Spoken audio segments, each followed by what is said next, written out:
अस्सलाम वालेकुम फ्रेंड्स। उम्मीद है कि आप सब खैरियत से होंगे और इंशाल्लाह प्रॉफिट बुक कर रहे होंगे मार्केट से। तो आज का हमारा जो टॉपिक है जी वो है इंगल्फिंग बाय और इंगल्फिंग सेल के वैलिड इंगल्फिंग बाय और कौन सी है और इनवैलिड इंगल्फिंग बाय और सेल कौन सी है। तो आज का हमारा टॉपिक क्या है इसी से रिलेटेड। सबसे पहले तो अगर आप हमारे चैनल पर न्यू हैं तो आप हमारा चैनल राजा बैंक्स ग्लोबल के नाम से है तो इसको सब्सक्राइब कर लें और बेल का ऑप्शन भी है उसको भी दबा दें ताकि जो भी वीडियो अपलोड हो सबसे पहले आपको नोटिफिकेशन मिल जाए, क्योंकि हम अपने इसी चैनल पर ना आप कोर्सेज स्टार्ट कर रहे हैं जो फ्री ऑफ कॉस्ट होंगे और अपनी स्ट्रेटजीज भी इसी पर ही शेयर करेंगे इंशाल्लाह, जो आपके लिए बहुत मुफीद और फ़ायदेमंद साबित होंगी। तो सबसे पहले हम देख लेते हैं कि जो हमने आज दूसरा अपने ग्रुप फ्री वाले ग्रुप में जो सिग्नल दिए थे चार्ट दिए थे उनका रिजल्ट देख लेते हैं। तो ये कल न्यूज़ सीपीआई न्यूज़ थी तो हमने कहा था कि मार्केट ना ये वाले लेवल लगे हुए थे कि मार्केट यहीं से भी नीचे जा सकती है और ये ऊपर वाले लेवल से भी, तो मार्केट ने हमारे ऊपर वाले लेवल को जस्ट टच किया और नीचे आई देख देख लेंगे कि आप ये कितने पिप्स नीचे आ गई है। ये तकरीबन 400 पिप बन रहे हैं तक। 400 पिप हमारे ना फेवर में आई है मार्केट हमारे लेवल से।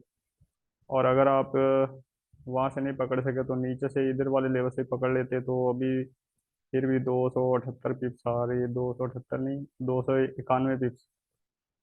और अभी जो आज हमने सेल का लेवल दिया था वो जी ये वाला लेवल दिया था, तो आप देख सकते हैं कि हमारे इस लेवल से मार्केट ने हमें 74 पिप्स हमें दिए हैं। और 74 भी बहुत हैं आज के लिए। पाउंड को देख लेते तो पाउंड का हमने तो कहा था कि ये वाले लेवल से मार्केट आएगी सेल, तो इस मार्केट ने उस लेवल तक गई नहीं तो हमने सेल किया ही नहीं थे। और पाउंड दे यूरो देख लें तो यूरो हमारे इस लेवल से हमने दिया था कि यहाँ से सेल आएगी, तो मार्केट देखें कि यहाँ से सेल आई है, इसी को मार्केट ने रिस्पेक्ट दी है। और देख सकते हैं कि मार्केट ने हमें 62 से 64 पिप दिए हैं, 64 पिप्स हमें दिए हैं। तो वीडियो ज़्यादा लंबी हो रही है तो हमारा जो आज का टॉपिक है वो यही है कि एंगल्फिंग बाय और एंगल्फिंग सेल को कैसे हमने ना इसको देखते हैं। तो स्टार्ट करते हैं। पहले तो हम देख लेते हैं कि एंगल्फिंग बाय क्या चीज़ है और एंगल्फिंग सेल क्या चीज़ है।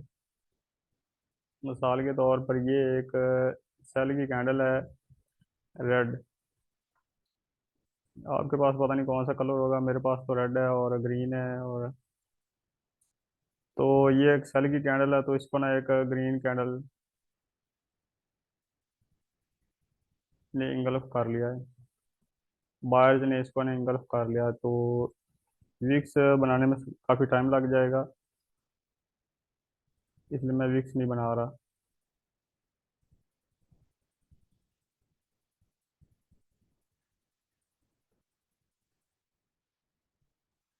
तो हमारे एंगल्फिंग सेल जो एंगल्फिंग सेल और एंगल्फिंग बाय है ना उसमें हम विक्स को नहीं लेते, हम सिर्फ बॉडी को लेते हैं कि बॉडी ना विक्स से ऊपर क्लोज होनी चाहिए। तो उसको हम एंगल्फिंग बाय सेल करते हैं। जैसे ये वाली सेल है तो इसके ना हम जो विक है इसके ऊपर ये इसकी विक हो गई। और ये वाली कैंडल ना इसके ना विक को ना इसने ना इंगल्फ करना चाहिए। जैसे अगर ये इसकी विक के ऊपर इसने क्लोजिंग दी ना तो ये एंगल्फिंग बाय हो गया। और इसी तरह एंगल्फिंग सेल है, एंगल्फिंग सेल का ये है कि ये एक एंगल्फिंग बाय है और ये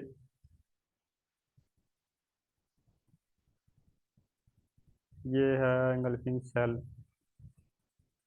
जो बाय वाली कैंडल है उसकी विक ऊपर की तरफ मार्केट ने उसको ना कवर किया और जो सेल वाली कैंडल है जो सेल एंगल्फिंग है उसकी ना विक को मार्केट ने नीचे वाली को ना इसकी विक के नीचे ना इसको क्लोजिंग दी हो, बॉडी नीचे क्लोज होनी चाहिए, ये आपने याद रखना है। ऊपर चाहे विक जितनी मर्जी लंबी हो उसकी हमें कोई टेंशन नहीं है। ये देखें, ये अगर ये विक इतनी ऊपर लंबी है ना तो कोई मसला नहीं है।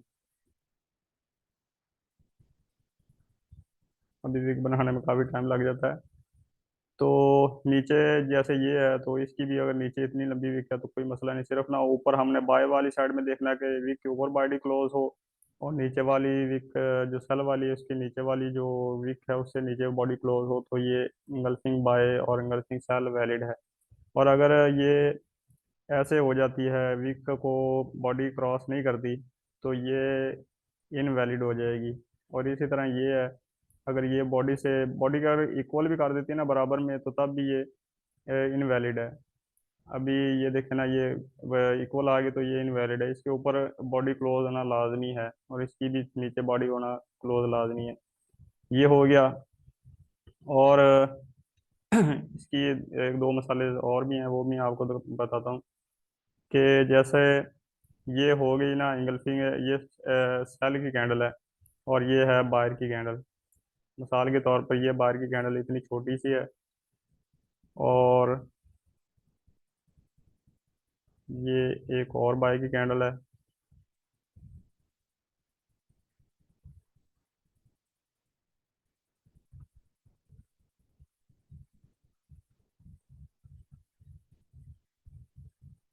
ये तीन कैंडल्स हो गई, और इनने इस वीक को ना कवर कर लिया और इसके ऊपर क्लोजिंग दी, तो तब भी ये एंगल्फिंग बाय है। और अगर ये बीच वाली कैंडल रेड क्लोज हो जाती है, तो ये हमारी जो है इनवैलिड हो जाएगी। और अगर ये रेड सब ग्रीन में क्लोज होती है, तो ये वैलिड होगी। ये आपने याद रखना है, बीच में कोई रेड कैंडल नहीं होनी चाहिए। अभी ये कोई रेड कैंडल नहीं है, तो ये एंगल्फिंग बाय हो गया, और हम इसको जोन ऐसे मार्क करेंगे। ये हमारा एंगल्फिंग बाय का जोन हो गया, क्योंकि इसकी बॉडी ऊपर क्लोज है, तो ये हमारा एंगल्फिंग बाय वैलिड है। ऐसे ही ये सेल की कैंडल है। बाय की कैंडल को ये सेल की कैंडल एक जितनी मर्जी हो, बात आपने ये याद रखना है कि ना इसके ना अंदर एक कोई भी ग्रीन कैंडल नहीं होनी चाहिए। अगर एक भी ग्रीन कैंडल होगी ना इसकी, तो वो समझ लें कि वो इनवैलिड हो जाएगी।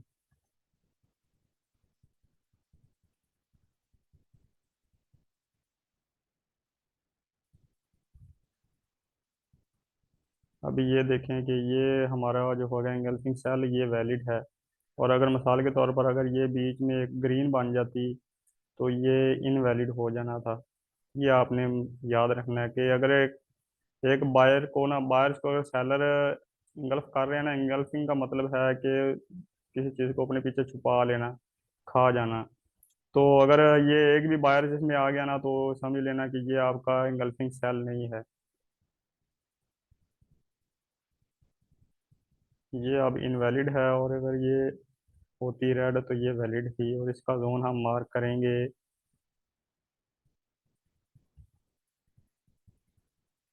वीक टू वीक हमने लेना है इसको। तो ये एंगल्फिंग सेल वैलिड है, और ये एंगल्फिंग बाय वैलिड है। ये आपने याद रखना है। तो हमने आपको चार्ट पर भी दिखा देता हूँ। है, जो एंगल्फिंग सेल है ना, ये हम स्टेप बाय स्टेप इंशाल्लाह ना वीडियो अपने चैनल पर लगाते रहेंगे, अपलोड करते रहेंगे। अभी ये देख लें कि ये एक सेल की कैंडल है, और इसको एक एंगल्फ ने ना, एक एक ही बाय की कैंडल ने ना एंगल्फ किया है, तो ये हमारा वैलिड हो गया। और ये देख लें, ये एक एंगल्फिंग बाय की कैंडल को एक एंगल्फिंग सेल ने किया, ये भी वैलिड है। ये वाली देख लें, इसको एक बाय सेल की कैंडल ने, एक ही बाय की कैंडल ने ना एंगल्फ कर लिया है। और बाकी मिसाल मैं आपको देता हूँ, इसने भी एक ही नहीं किया हुआ है। और ये देखें, एक सेल की कैंडल है, और बाय की कैंडल देख लें, एक दो, और इस तीन ने ऊपर क्लोजिंग दी है इसकी कैंडल से, तो ये वैलिड है। अगर एक भी इसमें रेड होती, तो ये इनवैलिड हो जानी थी। अभी मैं आपको इनवैलिड की भी बता देता हूँ कि इनवैलिड कहाँ पर है। वैसे तो मैंने समझा ही दिया था।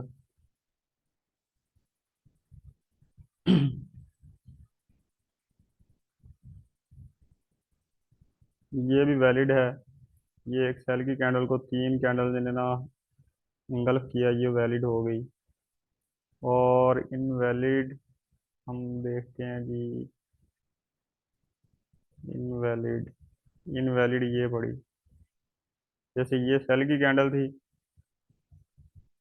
तो ये अगर बीच में सेल की ना बनती, तो ये वैलिड थी। अब ये सेल की बन गई है, तो ये इनवैलिड है। तो हम अगर इसको आगे लेंगे, ये वाली, जैसे ये हो गया जोन, तो ये वैलिड है। इसी तरह आपने वैलिड और इनवैलिड का फर्क जानना है। ये बहुत इजी स्ट्रेटेजी और प्रॉफिटेबल भी है, इंशाल्लाह आपको समझ आ गई होगी। तो मिलते हैं नेक्स्ट वीडियो में। आपसे जाने से पहले आपसे फिर से एक गुजारिश है कि अगर आपने हमारा चैनल सब्सक्राइब नहीं किया तो जल्दी से सब्सक्राइब कर लें और अपने दोस्तों के साथ भी शेयर करें। इस पर हम फ्री ऑफ कॉस्ट जो क्लासेस की रिकॉर्डिंग होगी वो इंशाल्लाह हम अपलोड करेंगे। तो दुआ में याद रखिएगा। अल्लाह हाफिज़।